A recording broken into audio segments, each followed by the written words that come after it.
everybody. Welcome back. It is Monday, November 11th, 2024. You're listening to episode 199 of Midnight Film Society.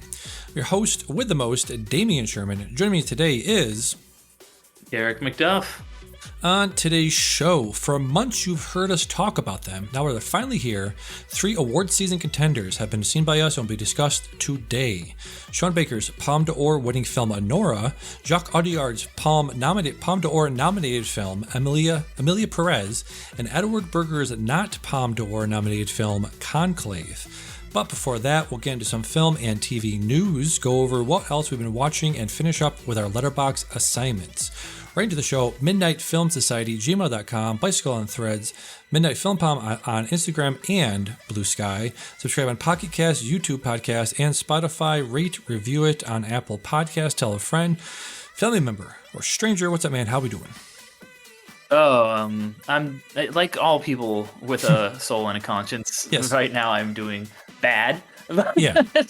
Yeah. Society and democracy fucking crumble around us. Yeah. That's where I'm at. Yeah, scheduling was a bit of an issue for the last couple of days, so I just decided to hop on here, and I was like, I'll fuck it, I'll do it live. It's our Lord and Savior, what's his name? That guy. Mr. William O'Reilly. Yeah, William O'Reilly said, fuck it, I'll do it live. I did a pre-recorded intro, not pre-recorded, but you know what I mean. I was going to do the intro and the whole thing myself, so I did get some thoughts out there onto paper, onto the airwaves in my room here. Mm-hmm. So I do have thoughts and feelings on that. I will say right off the bat, the the thing I keep thinking over and over again is from Joker, the great film, the film of the year, Joker 1. Right. Right. The thing Lose he says, it's cleaner. Yeah. Just Joker. Just Joker. You're correct. He says to the host, you get what you fucking deserve. And obviously that's not a healthy perspective to have, like just saying fuck you to have more than half the country. But yeah, you kind of get what you fucking deserve sometimes. You know what I mean? There are reasons, there are cycles that societies go through, that civilizations go through, where you have periods of relative prosperity. Right. And so for whatever reason, you just have these slingshot moments, these horseshoe moments of people being in these prosperous times and going, let's just try fucking shoot some shit up. It's been good for a while. Let's just vote for this from some asshole. I think people get comfortable and people get complacent and people forget. People forget the bad times. I think there are bad times. Bad times get over with. Enough time passes. You have peace and prosperity for a while, and then people forget. People forget where labor rights came from. You forget where gender rights came from. You forget where all the rights you now sort of take advantage of. You forget that those things can be taken away, and they probably will be in the very near future. So in that sense, some people get what you deserve. Some people don't. We're all in this shit together. A lot of us didn't vote for this guy, but we're all going to deal with the consequences. And so we'll see what happens. I mean, a lot of the people who voted against him are people who are going to be hurt the most by it. A lot of people who voted for him, I mean, they'll be hurt for sure, but not as much as... Everybody's going to be hurt. Like, that's the thing. It's the Leopards Eat Your Own Face subreddit is very popular right now because you have so many people posting there Facebook messages of like, oh, I didn't realize that tariffs are taxes. And my husband's factory just got shut down because they can't afford the fucking tariffs. So there are these, yeah, you're right. There's these, everybody's going to get hurt. Like people that voted for him and against him. I don't think it's everybody's gonna get hurt, but people who are minorities or oppressed or women or transgender or homosexual or whatever it might be, who likely did not vote for that person are going to be hurt disproportionately. True. Yeah, true. Fucking yeah. Yeah, and like I said in the intro that I recorded already. I guess I'll summarize it. The bullet points of it. We are seeing, I think it's important to know and recognize patterns. And the pattern is Democratic Party is doing a lot of the same. They're repeating the mistakes of the past. There are phrases like, learn your history, or you will be doomed to repeat it. And I think there's probably people in the leadership of the DNC that know they're making the same mistakes and they don't care. There's probably a lot of them, a lot of maybe younger people in those positions that don't know, but I'm sure there's a lot of them that do know, and they probably just don't care, or they think this time is different. They're running. They probably had the thought pattern that a lot of people had. It was like, we can't possibly lose to this guy again. They're making the same mistakes they made in 2016, but they're also making the same mistakes they made in 1968. A lot of the upheaval and the Democratic National Convention was stormed and protested by people protesting the Vietnam War. And I think it's hard not to draw parallels now of people that are protesting, that are pro-Palestinians, that are also protesting the DNC for very similar reasons. And I think shutting those people out, just like they did 60 years ago, was their downfall. And they will continue to repeat the same mistakes until somebody gets to their fucking heads that not listening to working class people, not listening to anti-war protesters, not listening to your marginalized people will be your downfall. They are continually courting the moderates, they're courting the rights, and they are forgetting their base. And I think listening to your base and doing what they want isn't going to win you every election, but it's going to win you a fucking lot of them. And I think the Republicans have won a lot because they listened to their base, but their base was primarily working class people. And again, you need to get back to that if they ever were fucking that, because I really don't know if they ever were. You know what I mean? I think they shut down. They railroaded Bernie Sanders in 2016. I don't know what they did in 2020, and I don't know what they did this past year. But for whatever reason, he didn't run, and there's a huge mistake. And I think they could never. I mean, he ran in 2020. Okay. Yeah.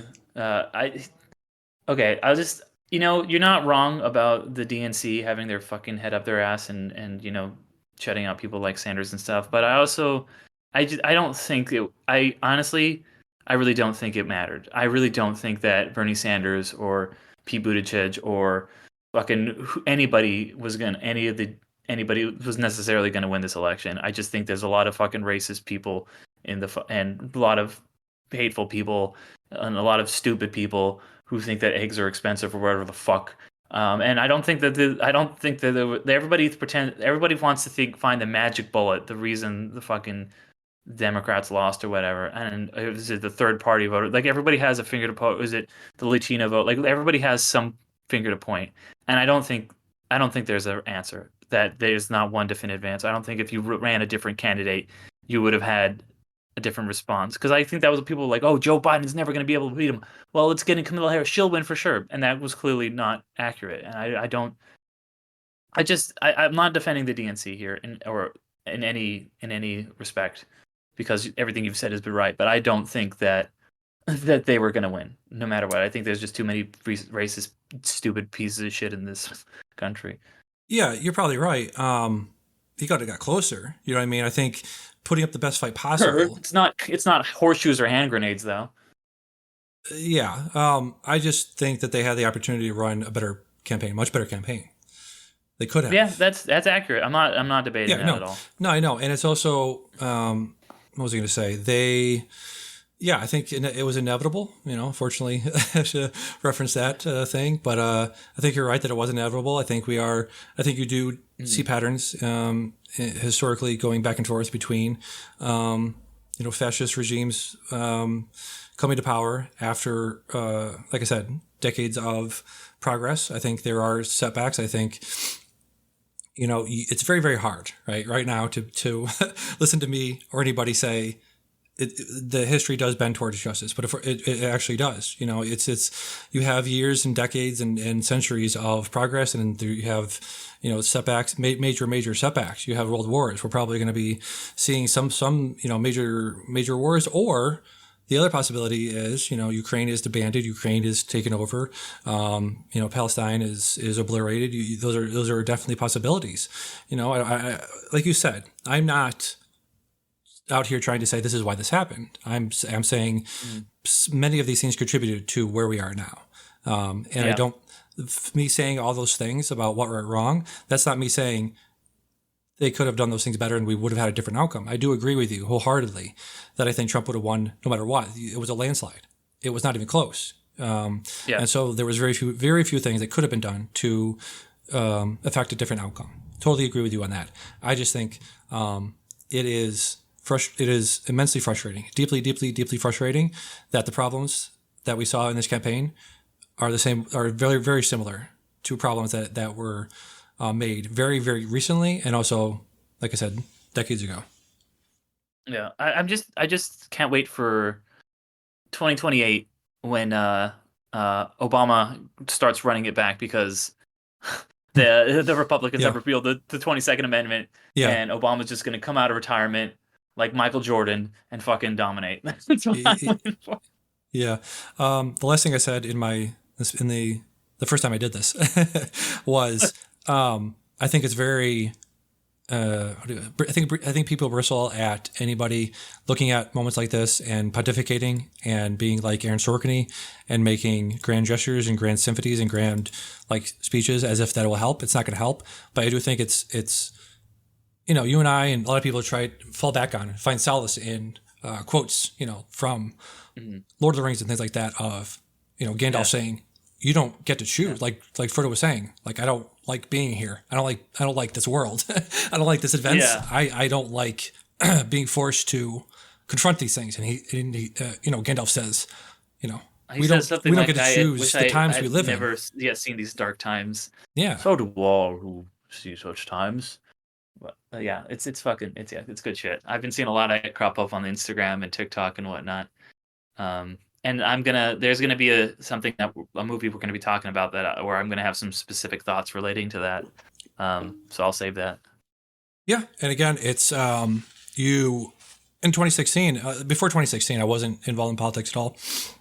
And I think once you start getting into that stuff, I think one of the things you learn and one of the things you hear repeated a lot is, you gotta lean on each other. And, there was somebody was mentioning like, what's his name? Mr. Rogers always said, look for the helpers. And I think we are the helpers now. That was for kids, Yeah. but now we're the adults and we have to be the helpers. We have to be more locally involved, locally active in our communities. And that's really the only thing you can do, because obviously national politics is important, but you live where you live. And yeah, you gotta get out there and try to make a difference in your community as best as you can.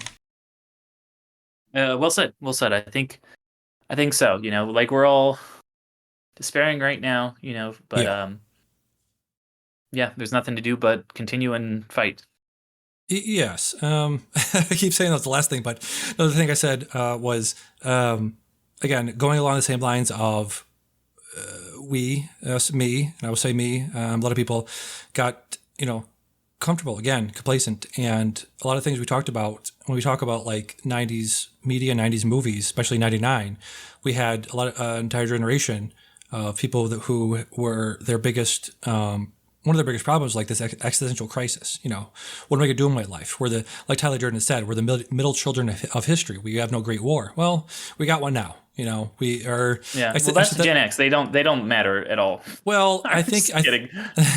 I think That's a joke. Gen X is never going to be president or accomplish anything. But good for you guys. Again, talking about parallels, I see parallels between the Gen X and millennials. I think Gen X grew up with Clinton, millennials grew up with Obama. I think we had for long stretches of our lives. Again, I want to emphasize, nothing was easy. I've struggled my entire life just to get by. And I think a lot of people as well. But again, we've passed the good times, I think, for a while. And now we have to buckle down and understand, realize that is done for now. Right. Yeah. Well, the millennials we're taking charge. We're doing things. Look at like the people who are, activists. You have the Bernie Yes. Sanderses and all those people, but then you have then you have the younger generation. You have the AOCs and the Pete Buttigiegs, and like the next president is going to be, in my opinion, a millennial. Somebody from that age. It's not going to be a Gen X who talks about how they were the last generation to drink water from the hose or whatever the fuck. Like, what, like, it's not going to happen. They're going to get skipped. And It's a weird point of pride. Like, we were outside, we skinned our knees, we drank from the hose. Great, you got asbestos poisoning and lead poisoning. Good for you. Anyways, all right. So I've been like throwing so much shade on Gen X, but I don't give a fuck at all this week. Can I tell you one funny story? I was telling you about diversity training. And so diversity training, the entire point of it is to make you aware of your differences and make you aware of, make people feel seen, right? And so we had this exercise where you took on the persona, you took on the mantle of another generation. So I took on the boomers, and this guy across from me took on what was labeled the millennials, and so he's going on the list of like, so as a millennial, I grew up during the. This is what the bullet points were, right? Listen to this and tell me if sounds kind of weird to you. As a millennial, we grew up during the Persian Gulf War and the Bush era and the Bush Senior era. I'm like, wait a second. Whoever made the fucking pamphlet mixed up Gen X with millennials. And I'm like, that is so fucking ironic. This entire workshop is about identifying people and making people feel seen. And you just destroyed an entire generation. You've completely skipped over Gen X into millennial. That is so fucking funny. Yeah. That's because just boomers think that anyone younger than them is millennial, whether it's Gen X or Gen Z. Doesn't matter. They don't think, Yeah. So fucking funny. Anyways, moving on from that. Finally, this is a movie podcast. This is a movie podcast, you guys. All right. So Quincy Jones, major film producer, or major music producer from the 60s, passed away this past week, November 3rd, age 91. They talked about Filmcast. I guess there was there's a documentary called We Are the World about the making of that song, and I guess Quincy Jones was a major part of it. But again, talking about film scores, he did apparently film scores for The Pawnbroker, In the Heat of the Night, In Cold Blood, Italian Job, The Wiz. It's a major musical in the 70s, Color Purple.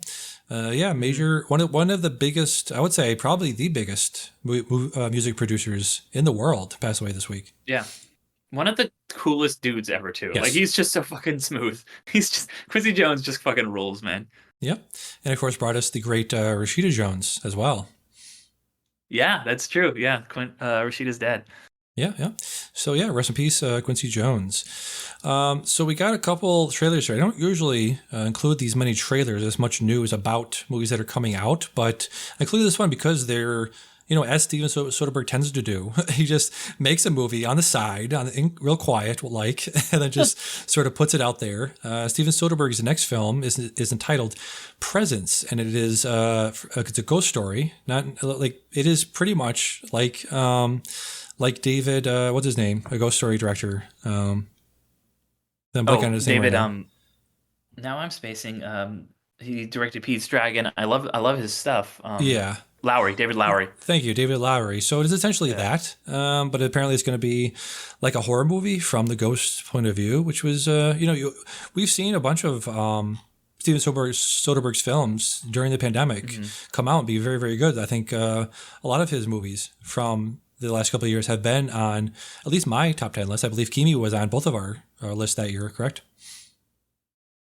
You always say Kimi, and I think I'm like, what is that? It throws me for like a half second. Kimi was very, very good. I'm a very big fan of that film. It was definitely on my list. Yeah. No sudden move before that. I didn't see Let Them All Talk. I haven't seen a lot of his output in the late 2010s. Unsane, High Flying Bird, Laundromat. I did very, very, very much like Logan Lucky, one of the best Daniel Craig characters and performances. I heard it on Underrated. Yeah. Yes, very, very good movie. So, Presence coming out later this year. It's a neon film, so that should be interesting. Yeah, I mean, he comes out with so many movies that I'm like, they always at least make the honorable mentions, I feel like, of my list. Magic Mike XXL, a couple years back, that was a really good. I love the Magic Mike trilogy. I thought that was a great capper to it, even though it got a little bit underwhelming reviews. I thought it was really good. Yes, very good. Last Dance was pretty good, I would say. Last Dance? Yeah, Magic Mike's Last Dance. Oh, okay. Sorry. Yeah. That's what I meant to say. Yes. I was the Michael Jordan documentary? Okay. Yeah. No, I meant the Venom movie. Yes. Venom yes. Yeah. Let's see. So what else we got? Let me see here. We got Oh Canada, the new Paul Schrader film coming out this year. Looks really, really interesting, actually. Starring Richard Gere, Jacob Elordi, and Uma Thurman. Checked out the trailer from this, and it does, like a lot of these guys we've talked about from the New Hollywood era, a lot of guys his age are obviously, reaching the end of their lifespan here and looking back on their life, and it does seem like a spiritual autobiography of his life, of Paul Schrader's life. Okay, yeah, I mean that'll be interesting. Paul Schrader is pretty hit or miss for me, so I'm interested in check that one out. Yeah, the first movie after his Sad Man in a Room trilogy, Master Gardener, Card Counter, and First Reformed. So yeah, he's been on a streak lately. Hopefully he continues with that streak. of good Yeah, I mean, stuff. I haven't loved all of those, so Yeah, but yeah, we'll see how it goes. yeah. As a isolated sad man who writes, I very much related to a lot of those movies. Yep. Okay, Next sure. up, yeah, next up we have Waltzing with Brando. Again, a lot of movies that are just sort of coming out of nowhere. We have Waltzing with Brando is a film directed by Bill Fishman, starring Billy Zane as Marlon Brando, alongside Yeah, I've been hearing about this. Yeah. Starring alongside John Heater, Napoleon Dynamite himself, Richard Hmm. Dreyfuss. Again, where have you been, Richard Dreyfuss? Yeah, it's just a very very interesting movie. The film is set primarily from 1969 and 1974, during which Marlon Brando was preparing to star in The Godfather. Excuse me, the sorry in the Godfather and Last Tango in Paris, while also making plans with Bernard Judge to create a paradise getaway in Tahiti. So that's yeah, should be interesting. Yeah. That'll be a good one to watch. We'll see how it goes. Yeah, and one more before we get to all we've been watching last couple of weeks. We have The Agency, which is a remake of, I would say, overall, one of my favorite just spy stories, just spy narratives. Any piece of spy media I consume, book wise, TV wise, movie wise. The Le Bureau, it was a French spy series released, I think, the last like 5 or 6 years. French show, so this is an adaptation of that, and it is starring Mr. Michael Fassbender, who is returned to us from the wilderness, from the F1 world. Most recently, of course, in David Fincher's The Killer, came back in that, and also Last Goal Wins. He was also in that. So yeah, definitely coming back to us, Mr. Michael Fassbender. Good to see. Always All good to right. see. Welcome back, Mr. F. Aspender. Yes, this also stars Jodie Turner-Smith, Jeffrey Wright, Richard Gere. Speaking of Richard Gere, coming back. Catherine Waterston, John Magaro. So stat cast in this thing. I Yeah. actually, cannot wait for you to watch this as well. If it adheres to the narrative of the original, this should be a very very good show. Okay. Yeah. I'm gonna check it out when it drops. Yes. One more thing that is, I know I said that was the last thing, but one more thing. I texted you a thing to watch. Every once in a while, I'll stumble upon a film, or what are these called? Video essays.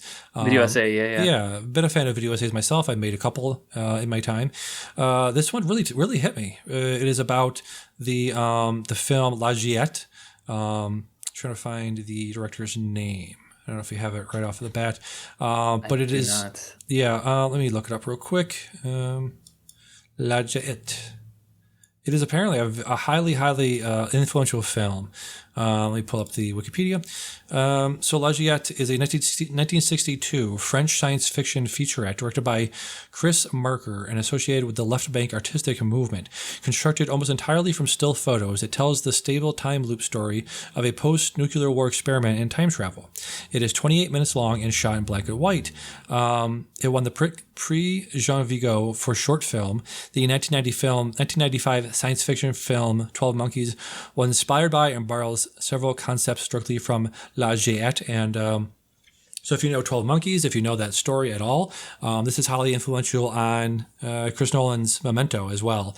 It is essentially a story about a man going back in time, and I guess we'll spoiler this 60-year-old movie, 70-year-old movie now, is essentially Memento. It's essentially a man who was traveling back in time through his memories, and he had a very strong memory instilled in him when he was a child by seeing a woman on a pier, and he didn't know who that was, and he didn't know who the man was.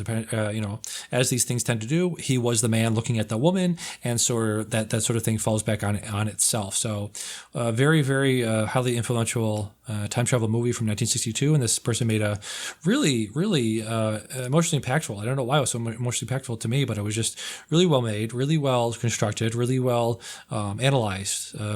Video about the movie. Yeah, I mean, this is the Nerd Writer who did the video essay you're talking about. I'm a big Yeah. fan of that. I watch a lot of video essays, particularly ones on film. I hadn't seen this one before you sent it to me, but I've seen a lot of that the writer's other work, and it's good stuff. I think that the medium of video essays is a really cool one. It's a really just interesting way to break down information because it's essentially like the name would imply a video essay. You're making an argument, but you're doing it with the support of the visual medium, usually on YouTube. And so yeah, the nerd writer always kind of will take these larger ideas about film and usually take one film and kind of make a point about that. And the way he kind of talked about time travel and the way that this film uses still images, but instead of like all films use still images is a point that he makes, but it's, however many, 24 per second or whatever. But this one does it to one every 4 seconds or whatever it might be. So it's just kind of a, it's this video, it's about the language of film and about how like time is such an important thing in film. And, it's very meta and very interesting. And I would recommend anybody check it out and check out that whole channel. Yeah, I will leave a link in the show notes for this episode. So yeah, definitely check that out. All right. And again, oh my God, I keep saying one more thing, but I did want to talk to you, check in with you. We're getting to the end of the year. So, as we do watch a lot of movies, watch a lot of new release movies, we also watch a lot of older films for the first time. And I just want to get your take on some of the best movies you saw this year for the first time. I constructed a separate list from the best movies I saw this year, made a separate list about movies that didn't come out this year, but movies I saw for the first time this year, entitled it Best Non-2024 Movies I've Seen This Year. So before I rattle off all the ones I have, do you have any that stuck out to you as for time watches this year? Yeah, I mean, there was a lot of them that were ones that I've talked about on this podcast because they've come up as Letterboxd Shuffle because they're movies that I'd been meaning to get to, and I finally watched them because of that. Virgin Suicides, definitely one that really stuck out to me in terms of just being really powerful and important. The Sofia Coppola film. Another one, Paddington 2, one of the best movies I've probably ever seen. Just phenomenal. Yeah. Munich, just really good, really poignant movie. A couple that weren't Letterboxd Shuffle one. Heat. Heat was another one I think that came up on that shuffle. Yep. Heat, obviously a masterpiece. I've been meaning to see it for years. Just never got around to it. Stagecoach is another one. But then a couple other ones that I've watched recently that were not from the shuffle. The Over the Garden Wall, just spooky, just vibes masterpiece. It's a TV show technically, but it's about movie length. You can watch it as a movie, which I did on a Halloween. And then Worst Person in the World, I finally got around to watching recently. And that was really phenomenal. I think I talked about it last week. Really, really phenomenal film. Yes. And 22 Jump Street. I'd seen 21. I love 21. I finally saw 22. Very nice. That's a very good movie. I love for some reason, that's one of the, I think it was 22, maybe 21. My name is JF. My name is DF. That scene from was it 22 Jump Street? My name is Jeff. My name is JF. Yeah. So fucking good. Yeah, that was something I'd like heard 1,000 times before. Yeah. But I actually ever saw the movie. It's so good. Yes.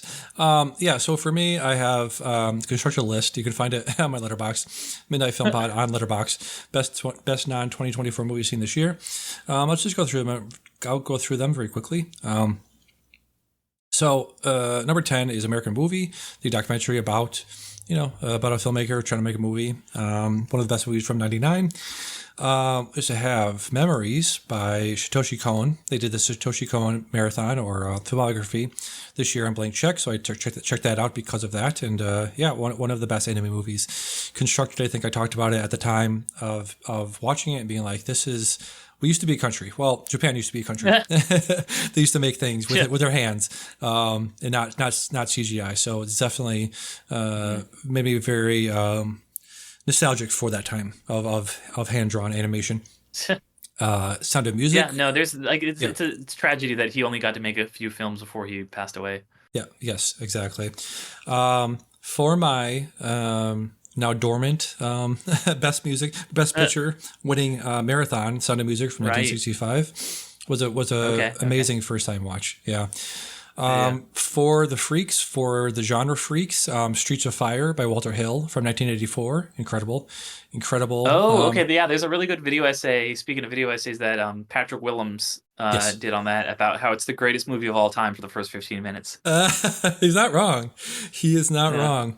Another one I've heard a lot of talk about, William Friedkin, his whole filmography from the 70s. Like you look at his output in the 70s, it's kind of incredible. Let me sort by earliest, newest first. Let's see. So you have in the 70s, let me see. So the 70s, he has, where's The Exorcist? Okay, so maybe it wasn't that great.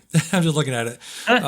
So you have French Connection, 1971. You have The Exorcist in 73, and then you have Sorcerer in 77. So and then Cruising 1980. So good run, decent run there. I thought it was better than that, but it's comparable. I think Sorcerer, Exorcist, French Connection is up there when you're talking about like best runs of the 70s with Lucas and Coppola. His name should definitely be in that conversation.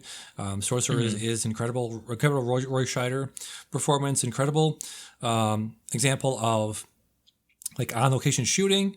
Incredible example of production design and just fortitude in terms of like the what's his name? The guy that did Fitzcarraldo, and he did those movies where he's in the jungle. He's in the jungle and is. Existential dread, Mr. What's his name? Werner Herzog. Yeah, it's very Werner Herzog coded, very Fitzcarraldo coded. So that was a really great first time watch. And then Satoshi Kon again, second time on this list with Paprika, incredible animated film. Some of the newest entry on my list, first time watch, was Bloody Nose, Empty Pockets. It was Bill Ross and Turner Ross's directorial debut about a portrait of lives of disparate people, group of patrons and employees at an American watering hole in 2020 or during the 2016 election. So that was a really incredible first time watch. And then going back to the Oscar winners list. My third favorite film, first time watch this year, is Ordinary People from 1980. And then second is Schindler's List. Enough said. You just yeah, number two. That's a movie. That is a movie. My number one favorite first time watch of 2024 was Cure by Kiyoshi Kurosawa.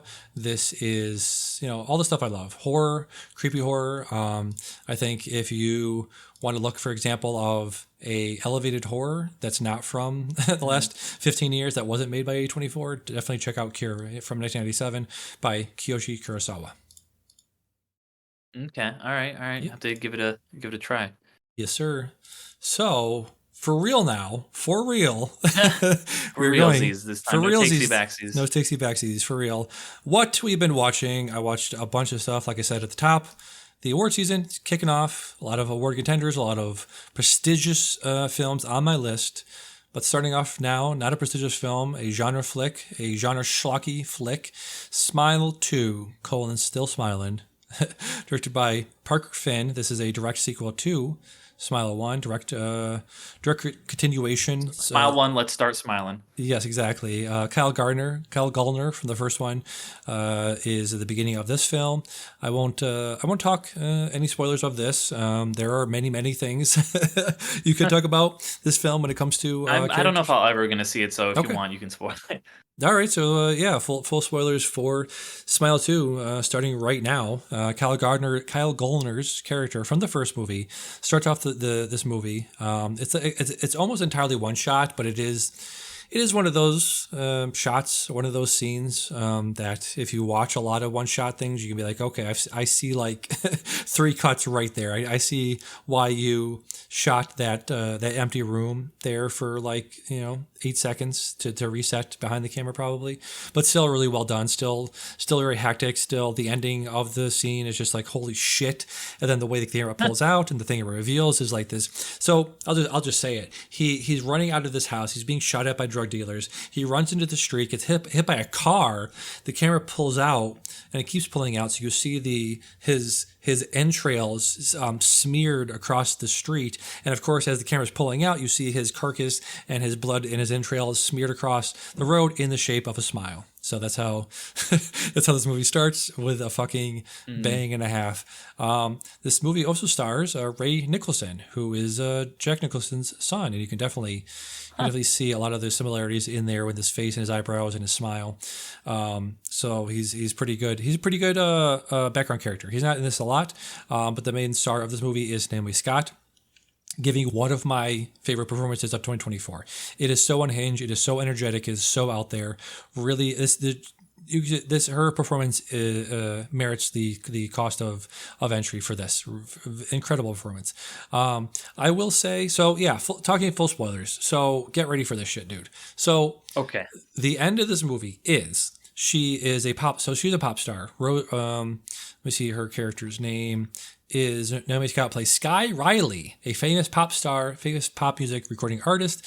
A year prior to the start of this movie, she had a car accident, which everybody talks about it as if it was her fault, but then it slowly reveals that it was her boyfriend driving. Her boyfriend was on drugs and he was drinking, and they got into an argument, and he crashes the car, and she breaks her leg and her back and other things, and so she's basically in recovery, and this is like the beginning of the movie is her big comeback tour. And so she goes and she's having back pain from the accident. And because she, had drug addiction problems, they are obviously not prescribing her, good enough narcotics to dull the pain. So she goes to a drug dealer that she knows for Vicodin, and the drug dealer that she goes to is the same drug dealer from the house that Kyle Gardner was in at the beginning of the movie. So he has the smile curse. Unbeknownst to her, he has a smile curse. She goes to his house. She gets infected by the smile curse. She starts seeing weird shit throughout the movie. It escalates and escalates and escalates to the point at which she has a full mental breakdown. 20 minutes left in the movie. She wakes up in not a mental institution, but like what do you call that? Like drug rehab facility. She wakes up there. Her mother says, "Hey, good to see you." Because of the events of this movie, because everything that's been going on, we're not doing the tour. We're just gonna take care of you here. And she's like, they're canceling the tour. They canceled the tour. This is gonna ruin the world tour. This is gonna ruin the tour. So they have it back and forth. The visions keep coming back. They be getting worse and worse to the point where you see her mother start transforming into the smile demon. You see her mother being possessed by the demon. You see her mother trying to attack her with a piece of a mirror, and you see her trying to attack her. You see her fleeing to the door. She gets to the door. Silence. She looks down. The knife was in her hand. The piece of mirror was in her hand the whole time. She turns around. She killed her mother. She actually killed her mother. She's like, she's slapping herself. She's slapping herself going, "Oh God, no, this isn't real. This isn't real." And so at this point, I'm like on the edge of my seat because things have been escalating. Things have been going badly, but now it's like, holy shit, this escalated a lot farther than I thought it would. So this is crazy. How's she gonna get out of this? And they actually have a really impactful moment where she's at the door and her assistant went to get her water, and her assistant's coming back, and her assistant's talking to her through the door, and he was like, "Everything okay?" And she's like, yeah, it's fine. So it's this really incredibly set up moment where you have like normalcy on the other side of the door, and you have chaos and just pretty much death. Her career's over, her life is over on the other side of the door. So it's very impactful.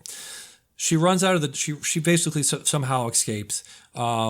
She gets in her car. Her friend, who she's been talking to the whole time, who she basically cut out of her life a year ago, has been coming back into her and helping her. So she gets in the car. She's driving.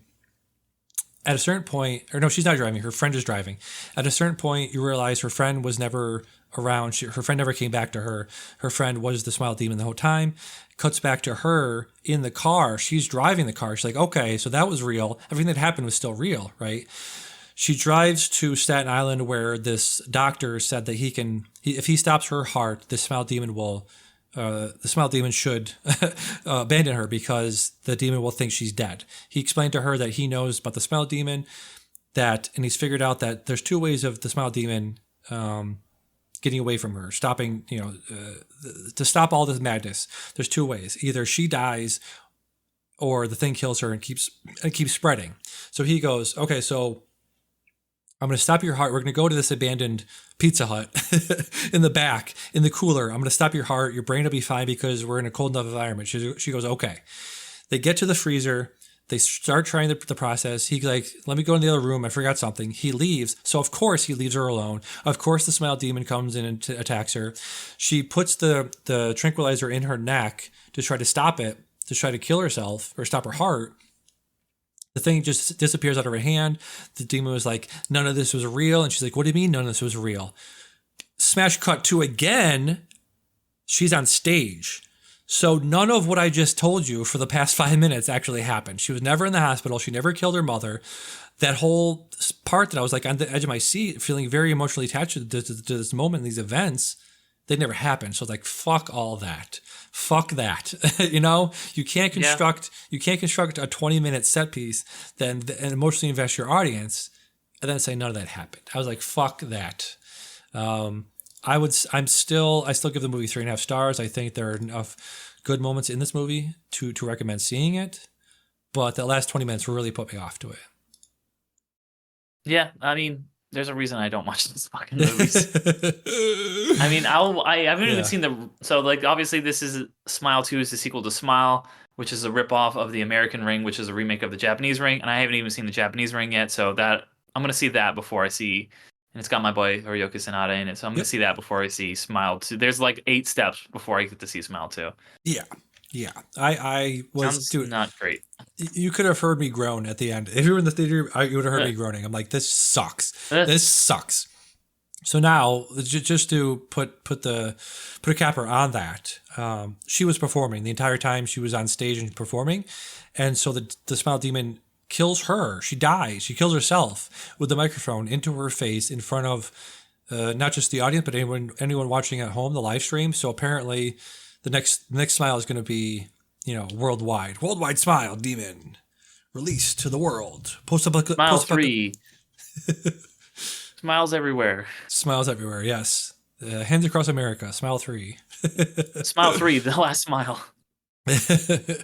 So yes, there is that. Let's talk about something we both watched. Conclave. Like I said, this is the Edward Berger's new film about the Pope. The Pope dies, and they have to select a new one. This is not my joke. This is not my insight, but it's basically 108 angry men. Is that a correct assessment of this film, Derick? No, I kind of actually disagree with that. I don't think this is, I think there was Jeff Conner or somebody said that on the film cast, and I watched the film and I was like, I don't think that's what this was, because that's this is a movie about like a bunch of people in a room having a discussion and kind of coming to a realization. This to me didn't seem like this was a much more, and they're both I guess political thrillers technically, but this felt much more like a political thriller, and they are I guess locked all in a place, but it's a much larger place. There's a lot more machinations and people coming and discovering things, because it's not like we're discovering something about this one guy like the Pope or whatever, or the accused in 12 Angry Men. It's more like we're discovering things about each other and getting to the bottom of this, and then having to ultimately make a decision, and there's different factions going back and forth about like what political person do we want. It was much more political than 12 Angry Men, which was more like,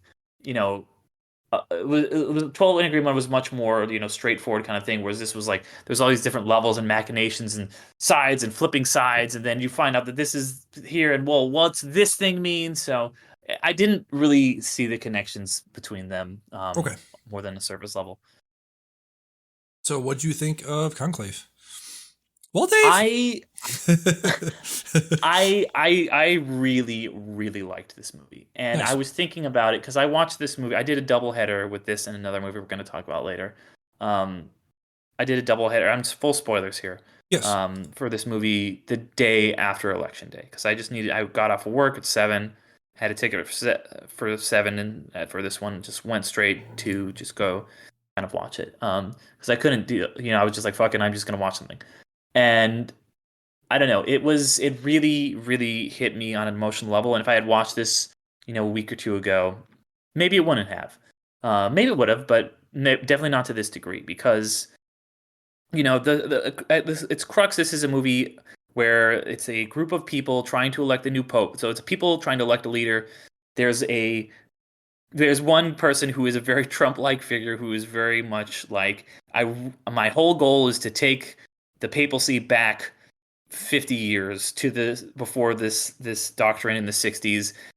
All the stuff about tolerance for other religions, for homosexuals. Like, we want to just straight up just go back to having a Italian pope speaking Latin, just old school bullshit, And then you have like the resistance faction. You have your Stanley Tucci, who's almost like a Bernie Sanders-esque figure, where he's like, very, very progressive, and he's like, we need to have, make sure that we have gay rights. We need to, keep doing everything he's doing, but even more and more better, and like have women in it and stuff like that. And he's not getting the support that he wants. So it's like, okay, do we have to now support this moderate? Do we have to support this other guy he's got some progressive ideas, but he's also pretty backwards on homosexual, like, and it just keeps progressing. You finding out more and more layers of the deception and bribery and all the crazy machinations that have been going on. And um, there's this moment towards the end where you find out that they get there's like where it's starting to swing towards, okay, maybe the main character is going to have to be the one he didn't really want the people to see, but maybe it's going to have to be him. And it starts maybe swinging that way, and then they get attacked by there's like a suicide bomber, and the Trump guy, the figure, he kind of takes this moment to be like, we're gonna like go on a religious war. And then there's this character who's kind of been on the sidelines, slowly gaining like 4 or 5 votes every time, who's been prominent but not really involved in any of this. And he gives this speech about tolerance, and he's like, I've been to these places, because he is from like he was a secret cardinal because he was working in Afghanistan, and he had worked in Burma and like all of these places. He's like, I've seen war. And he just gives this speech that is so beautiful and eloquent about like, tolerance. And it just really hit me in that moment, because it's like the fantasy of this movie it's like we're not experiencing that in the real world, and just to live in a moment where that was something that could happen even in a movie, and people rallied behind him and then voted for him, was so immense and powerful. And then at the end of the movie, there's this, I'm like, okay, why is this still going? And then you have this really big realization that growing up as male and stuff like that, he realizes that there was this thing about his medical procedure, and it comes out that he's intersex, and he was born with a uterus and stuff like that. And it just, and he after he's been elected pope, and do they accept him, do they not? And they ultimately accept him. And just, it was so beautiful and exactly what I needed in that moment. So yeah, it really hit me. And like I said, who knows how it would have played at any other time. I still probably would have liked it, but it was exactly what I needed at that moment. Yeah, thank you. That was really well said.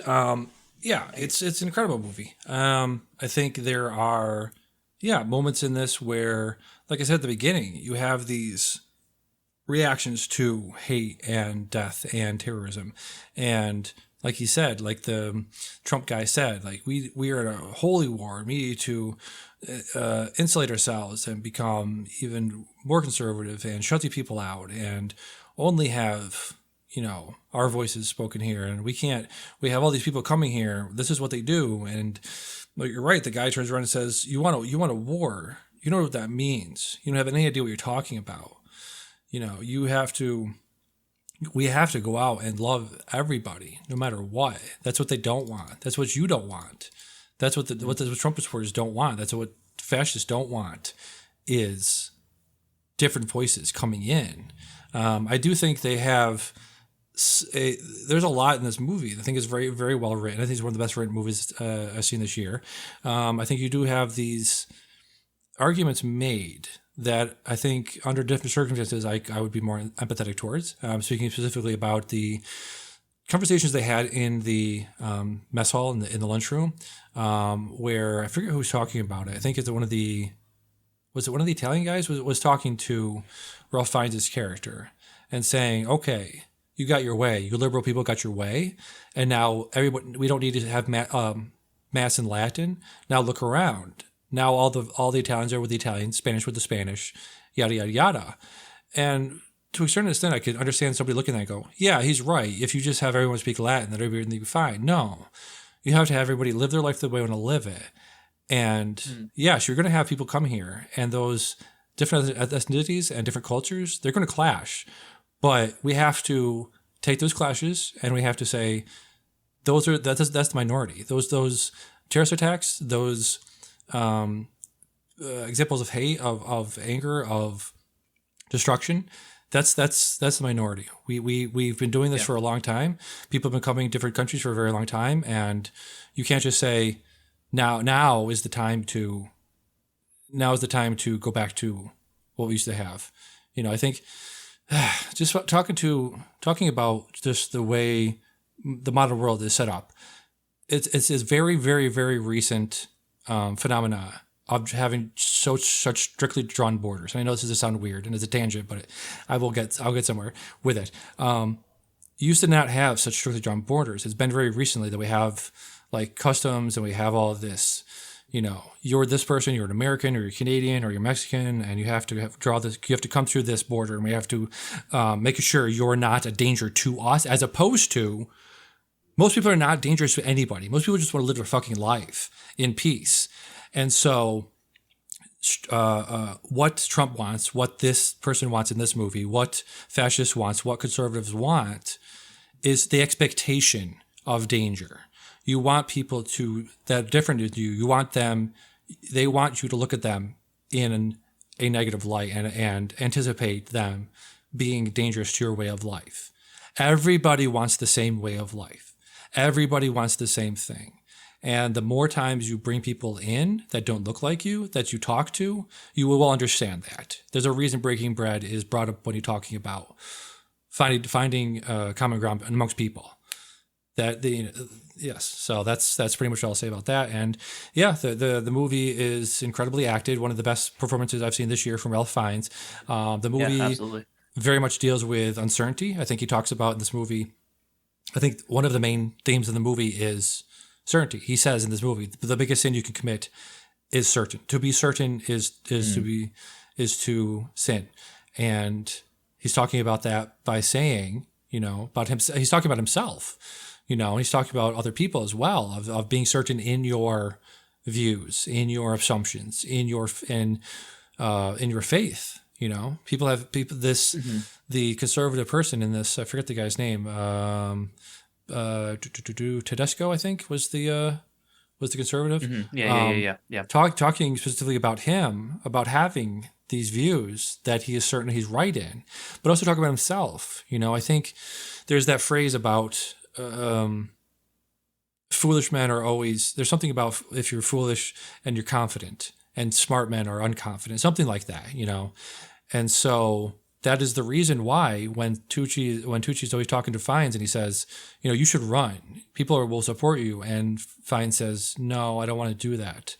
Not just speaking to the point of somebody who wants power is the least eligible to have power, but also talking about the theme of certainty, So it is it's an incredible achievement, incredible, well-written movie, well-acted, well-spoken. Yeah, definitely recommend this well shot, yeah. Very well shot, very well shot. Yeah, very good movie. Yeah, 100% agree. Great movie. So that is one of the what you call it, prestigious that will probably be. I know we haven't talked about a lot the sort of how things are shaking out when it comes to the Academy Awards and all the awards next year, but this is probably up there in top 5 possibilities of being nominated for all real the Oscars. Contender. Yes. Yeah. Talking about Absolutely. A movie that won't be, again, going back and forth between prestigious Oscar contenders and schlocky genre fare. I saw a movie this week called Mads. I saw a couple people talking about this on my TikTok algorithm that talk a lot about horror movies. This is a French horror movie directed by David Moreau. It is a movie all in one shot. The synopsis is a teenager who stops off to see his dealer to test a new drug before heading out for a night partying. On the way home, he picks up an injured woman, and the night takes a surreal turn. So this is essentially like Uncut Gems meets 28 Days Later. So yeah, I guess we're doing spoilers for a lot of the movies, so I'll spoil this alone. Fairly a good amount of it, not all of it, but is a movie about, it's all in one shot, so it's very kinetic. I think it's like 87 minutes, so it doesn't overstay its welcome. But yeah, very well acted. It's you don't know really where it's going or what's going to happen, and it's some of these scenes. I'm watching it, I'm going, yeah, this is a one shot movie because there's not a lot of it's probably extraordinarily difficult to light it and just shoot it and to do all that stuff. But a lot of the scenes are still just, a guy walking down the street, guy going to the house, him navigating the house. And I'm about halfway through this movie. I'm like, yeah, this makes sense. That is this one shot, because a lot of these, the setups aren't. I can imagine them not being overly difficult to shoot. There's a lot of scenes people just sitting down and talking to each other. I'm like, okay, I get where this is going and I get where it's probably going to go. But then it just takes the fuck off. Like, there are scenes of a dude getting hit by a car. There's people shooting guns. There's some very elaborately designed and pulled off action set pieces in this movie, and I was stunned. I was knocked on my ass by this movie. So again, it's schlocky, it's horror, it's one shot, but I highly recommend check out Mads. It's streaming on Shudder right now. Okay, nice. I'll have to give that one a go. I mean, you're more of a horror hound than I am, but I'll still definitely check it out. Yeah, very good one of those. Back to you. You checked out The Little Prince. I've heard talk of this movie for a while now. Tell me what you thought of it. Yeah, so I actually had read the book really recently. Good friend of mine recommended the book, and obviously this is one of the most famous, beloved books of all time. I think it's the second most translated book of all time behind the Bible. Originally, it's by a French pilot who actually was shot down in World War II. And reading the book, I was astounded at how it's like technically a kid's book. It's very short. It's technically, I think, even a novella. But it was just so profound, and it had so much to say about humanity and friendship and relationships and growing up and not losing that creative spark and the relationships that you have with other people. And so I watched the film as well. And, since it's such a short work, it's one of those things where they have to kind of like add a frame story, Yeah. And the frame story is fine. It's got Jeff Bridges. He's like the older version of the pilot. Which I thought was weird because the actual guy, died pretty young in his 40s. Yeah. The main character of the book is loosely based on himself, but it was fine. The frame story, but the stuff that actually is directly adapted from the book, I thought was amazing, incredible. There's a lot of themes in the book that don't necessarily get translated. I think it does a really good job of looking at the stuff about growing up and not losing that spark. It becomes a little DreamWorksy, a little Illumination with the frame story stuff, in all of that. But and even the style. But then it's like this, so it looks like a generic what you think of a kid's animated, movie, with the CG and stuff. But then when it cuts to the actual parts from the book, they're so beautiful. Like, they're done really well, from like a storytelling perspective, but they're also done with like stop motion, which really helps set it apart from everything else. So I highly recommend it. I highly recommend the book, or in your case, there's a really good audiobook version of it that is on Spotify so I would say check that out. It's really well done. It's a quick read or listen, however you want to do it. Please listen to it at 1 speed. Please don't listen to it at 5 speed or whatever you do. Hey. But I highly recommend first listening / reading the book, and then maybe checking out the movie as well. Nice. Yeah, that is such a weird, confluence of events, or The Little Prince being one of the most translated books aside from the Bible. It's very, yeah. Yeah. All right, so moving on. It's popular, Very popular, yeah. So a couple things. We'll go back to you for the last one, I'll go back to you and then for the last one. House is a movie I've heard tell of for a long time.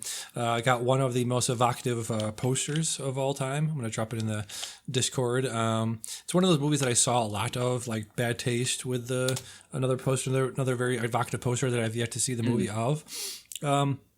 So I had no idea going into this what it was going to be.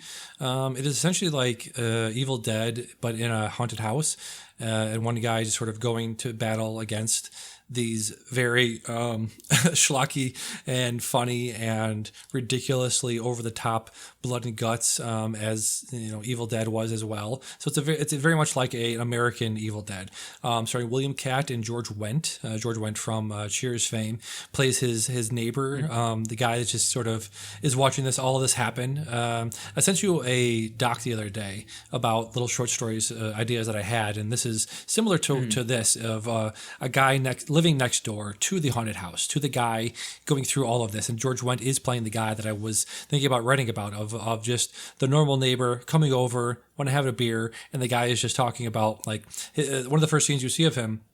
He has all these cameras set up to take pictures of the demon that he discovered the night previous, and so he's just setting up all this stuff. And he's, for some weird ass reason, he sets up all these cameras, and then he puts on all this military gear, and then he runs out of his house and he goes, "Yeah, I got it." He didn't get anything. I don't even know what just happened there. It is what do you call that? Lightly constructed narrative about his post-Vietnam PTSD. That is sort of the crux of this. The light framework of the story is he's going through Vietnam flashbacks during this movie as well, and those Vietnam flashbacks are done extraordinarily poorly. Again, adding to the sort of schlocky nature of this movie. But yeah, if you ever want to see, if you've ever seen this poster floating around, I'll give it a shot. It's a solid 3.5 out of 5. Okay. Horror movie. Yep. Okay, yeah, I'll. I mean, I always confuse it with the other House movie, the Japanese one. Yes. So it's weird to me that there's two movies released within a decade of each other, both named House. But yeah. Yes, very strange. One more thing, very quickly. You checked out Manos, Hands of Fate. What is this? So, have you not heard? This is famous for being one of the worst movies ever made. It was made on a bet in like the 80s that this guy was like, I could make a horror movie, and he did, and it was one of the it's truly one of the, everything in it is wrong. The acting is terrible, is bad. It's shot really bad. He didn't know how to do things, so there's like no sound. It's all ADR'd from all of the voices. Yeah, it's astoundingly bad. It got famous because they dug it up for Mystery Science Theater 3000 and made fun of it, and since then it's kind of gained a cult following. It looks awful. It's in, it's, even though it's been restored, it's kind of in bad shape. And yeah, I really don't like rating movies half a star on Letterboxd. I think every movie has its merits, except for a couple. I gave 10 movies ever a half-star rating, and this was number 10. Incredible. All right, let's get to the big one. We've talked about it. Like, I don't even know. I would be interested if anybody would go back and listen and see how many times I've said the word Anora. Sean Baker's Anora. The Palme. How many times I've said Palme d'Or, winning Anora from Sean Baker. We love him. I love him. We know him. You love him. I don't. You know him. You know his movies. So you know his movie, Red Rocket and Florida Project. Tangerine is still yet to be seen by you. Probably one of my favorites still by him. So I saw Anora the other day. This is written and directed by Sean Baker, starring Mikey Madison, Mark Edelstein, and Karen Karagulian. This is, of course, the movie that Sean Baker made again about a sex worker. People in the margins are people that he likes to make movies about, and this is no exception. I've heard so many things about this movie. I heard, highly rated, one of the best movies of the year. It's got 4.2 average rating on Letterboxd. It's probably going to be the number one contender number for Best Picture. 192 of all time on Letterboxd at the moment. It is burning up the charts, as they say. Derick, you go first. Tell me, is it worthy of all the praise? This is definitely my favorite Sean Baker film. I really haven't I did not care for the other two movies that I've seen of his. There's a lot of stuff that is praiseworthy in this. I think it does have that kind of, like, a lot of people have been comparing to Uncut Gems, that kind of tension that's been running through it and all that stuff. It's not heavy on plot, but I think what really shines about this movie is the characters and the acting in it. It does feel, I think, like, very, very improvised. These people are clearly just like going, saying whatever, and just kind of doing things and getting to the next place. I really, really enjoyed all of the performances in this a lot. I think Mikey Madison, who's been kind of the breakout of this, getting a lot of awards talk. She is great. And then it's just so comedic. All these ridiculous situations when she's like beating up these guys, and he's like, "This girl beat you up, and she doesn't fight like one of these, Russian dudes." And it's just one of those things. It's like a comedy of errors, and it keeps getting more ridiculous and more funny, but also very stressful at the same time. Um, I'm still kind of processing the ending, that last scene. But yeah, so I think it's not a movie I dislike. It's a movie that I don't think it deserves necessarily all of the praise that it's been getting. It's kind of like whenever something comes out and you hear about how good it is, and then you finally watch it and you're like, that was pretty good. It's that situation. Yes. This is right up my alley. So I'm accustomed to liking this movie. I'm predisposed to liking this movie, I should say. It's got all the things, like I said, The Uncut Gems is one of my favorite movies from the past like 10 years. Sean Baker, one of my favorite directors. I just love just out of control performances, big performances, loud performances. This is all of that. I like boobies. The movies are great too. So I got some of that in this movie. There were some boobies in here. There are many much boobies in this movie. Not as much as I thought, but yeah, so quite a bit of boobies. Yeah, Mikey Madison was just going for it, and I think you could just say that, yeah, she just went off the rails, and she just a whirlwind performance, and I think those things are hard actually to pull off. I think you can do a loud, boisterous performance and get it wrong, and just go so crazy with it that you lose the audience, you lose perspective of the character, and I think she never does that. I think she does a very controlled manic. It's a controlled manic performance. I think you really do. Even before the end, you see her, being timid a little bit when she first meets those. When the bodyguards first come into the house, you see her hiding behind her boyfriend, but then when she gets going, she's just like she's like a snowball. Once she's just going, she just doesn't fucking stop. But it does take her a while to get built up to that point. And I do think that last scene is sort of emblematic of this sort of whirlwind performance, where it is very much a what do you call that? It's a shell. It's a projection. It's her protection. It's her I forget the exact wording for it, but it's this thing that she puts on. It's a mask she puts on so people don't see that she is persona. vulnerable. Is that the persona? Yeah, something like that. But it is very much a protection thing she does to protect herself. And at the end, you very much see the thing fall away. I almost had it. I just had it. Her thing falls away. All of that. God damn it. The facade falls away that she's been putting on. Yeah. That all falls away at the end because the thing is about sex. I'm not going to make a broad statement about sex workers in general, but a lot of times they will use their body as the only thing they can control, right? That's their sex and their power through that is their means of control. And that's the only thing she knows how to control is sex. And so at the end there, when I think we can talk about it and break it down, but it is she obviously wants to do it, and he's somebody that she felt connection to, but it's also a thing where she felt like she had to do that, and that's the only way she knows how to show love and affection. And the guy that she's with, Igor, right, that she's had a connection to for this adventure, then they have a discussion the night before where she's like, you could have raped me, why didn't you rape me? Because you're a pussy. And I won't say exactly what she says, but she calls him a pussy.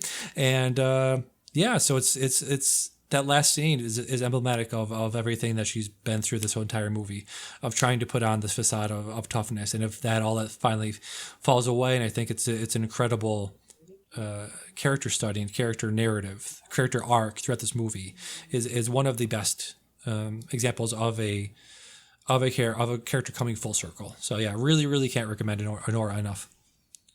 Yeah, definitely a very, very character-driven film. And yeah, you brought up the guy Ivan. He's like such a lovable kind of idiot throughout the whole movie. You're just kind of like you like yeah like that like last scene where they're having a discussion. She's like, you assaulted me. He's like, no. You're just kind of like kind of I don't know, like I don't know how I feel about this, but like you're also like but he's like a lovable fucking meathead at the same time. So it's a really interesting character film. about these very, very, very big personalities. And I will say, I felt really bad for that candy shop owner. I felt so bad Yes. for that guy. Yes, I did. I did as well. I did as well. All right, so that was Yeah. Anora. Very quickly, Emilia Perez is also a movie everyone should see. It is. I cannot begin to describe the things that happen in this movie. It is slash. It is a. I don't know if they have the actual description here, but it is a musical. It is a drama. It's a comedy. It's all of those things. Highly, highly recommend checking this thing out. Zoe Saldana's gives an incredible performance. Musical, singing, dancing, all of that stuff. Really, I had no idea what I was getting into when I watched this movie, and really, really glad I caught it. Amelia Perez. Yep. Okay. Good, Gotta check good it out. Gotta check stuff. it out. Yes. All right. So let's get to Letterbox assignments. I did not watch my assignment, Last Seduction. Couldn't find it anywhere. Apparently, it is not even on the places I usually go to for things like that. Did you check Okay. out Spaceman? Yes, Spaceman, which, like we said, the biopic of Spaceman Lee, the baseball player, who is just one of the weirdest dudes ever. Just like used to the movie. It's a Tubi. It's on Tubi. We'll give you an example. Josh Duhamel plays the spaceman. It's a movie that doesn't even have enough ratings on Letterboxd to earn it a score. It starts with you see Josh Duhamel's butt as he is making pancakes and sprinkling them with weed, and that's pretty much the tone of the whole movie. It's a biopic about a really interesting guy. It's got some interesting ideas in it and stuff. But like it's clearly a movie that was made for the cheap. Like whenever there's like a intense baseball scene, it's like goes to an animated thing because they clearly didn't have the budget. There's a lot of VO, which I'm not a fan of. So it's not great. It was like yeah, this is a cool, interesting life story about this guy. It tells him I do like the thing it does. It's like it tells it just about a very specific point in his life rather than doing the whole life biopic thing. So not a complete failure. But yeah, it's like it's the most Tubi ass. It's a quintessential Tubi movie. Jesus, that's yeah, it's quintessentially Tubi. It could mean a lot Yeah. of different things in a lot of different contexts. All right, so there's that. Actually, you know what I'm gonna do? I'm gonna assign myself La Jaite. I'm gonna do that just as a movie I'm going to watch for myself because I Okay. really want to see that. But also assign that's a short, so I'll assign myself a full length movie. I'm gonna hit shuffle and see what I get here. All right, good one. Ikiru. Speaking about movies about life, about looking back in your life, about doing the right thing, about looking for meaning in life. Ikiru, one of the most iconic Akira Kurosawa Oh, films. Kiru. Ikiru, yes. What did I say? Yeah, Ikiru. yeah.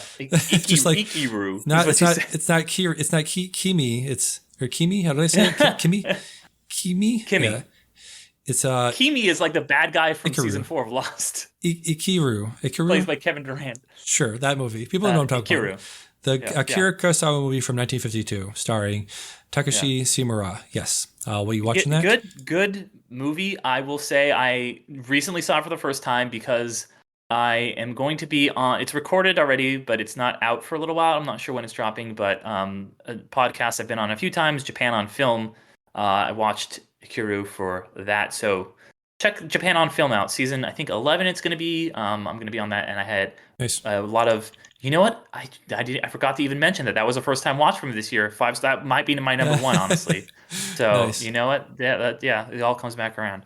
Nice. Yeah, I believe I've communicated with that guy about getting on that show as well. Yeah, one of the best shows about film. Yeah, Yep. definitely. All right. So do you have time to go through the next time stuff, or you want to get out of here? Well, let me hit shuffle and see what I Oh got yes, for yes, next yes. time. Do that. Yep. Boom, boom, boom. And okay, here we go. Speaking of sports biopics, I got another one, Miracle, about the miracle on ice. So Kurt Russell, excited for this one. Nice. But yeah, we can do a quick what we got next time. Yeah, Red One on Netflix is another one of those. All you have to know, it has The Rock and Chris Evans in it, and it's on Netflix. So if you like movies on Netflix with The Rock in them, watch that. It's not a Netflix movie though, right? It's a real movie that's coming. It looks like a Netflix movie, but it's a real movie coming out in theaters. Oh, okay. Yeah, It just like looks Netflix as fuck. It looks It like the does. most Netflix ass thing, but it's Yeah. not. It's actually getting released. Okay, I'm sorry. I'm sorry to this man, Red One. So yeah, in the same way that was a Tubi movie, this is a Netflix movie, but it's not actually a Netflix. Some movie called Christmas Eve in Miller's Point by Tyler Thompson Okay, cool. Tyrema. starring Greg Turkington. If you know him, you know what kind of movie this is going to be. So there's that.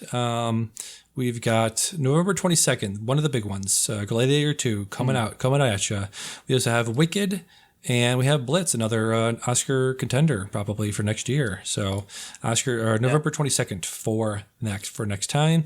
Yeah, Gladiator 2 on my list of most anticipated movies. Yeah, it actually looks very good. I don't know why. In the last 2 weeks, the things I've seen coming out of it actually that has me more excited than I have been for a while. So yeah, plugging podcast stuff. Go to Medium, Substack, Best of the Year stuff from last year, Letterboxd, Midnight Film Pod. I'm not sure how many followers I have. Let me look very quickly. Profile. I am at 2,025 followers, so 975 away from 3,000. Film Essayist on YouTube, Spotify for podcasters. Go to all my interviews with iFanboy Josh Flanagan, Connor Kilpatrick and Josh Flanagan, Anthony Glagos, and check out all the shows in the feed there. Derick, what you got to plug? My plug is the Underrated Movie Podcast, where I discuss underrated, underappreciated, and under the radar films. You've been on there a couple times. Every other week, so Mondays that this show doesn't come out, I am talking about one of those underrated films. I am in the middle of a miniseries right now called 8-Bit Cinema. I've revived a miniseries from the past where I talk about films based on video games, direct video game adaptations. So far, I have covered Ace Attorney and Silent Hill. Next week is a big one, episode 150. And since it's episode 150 and we're talking about video game films, thank you, I am talking about Pokemon, the first movie, Mewtwo Strikes Back, a film that is near and dear to my childhood. Had a lot of fun. I had my old buddy Karosh on that, video game journalist, to talk about that movie. Nice, very cool. All right, so yes, for Midnight Film Society, I've been Damien. I've been Derick. And fuck fascism, fuck capitalism. Keep safe. Fuck Donald Trump. Keep safe, everybody. Have a good night, and I'll see you next time. Good night and good luck, and all of that. All of the phrases. All right, cool.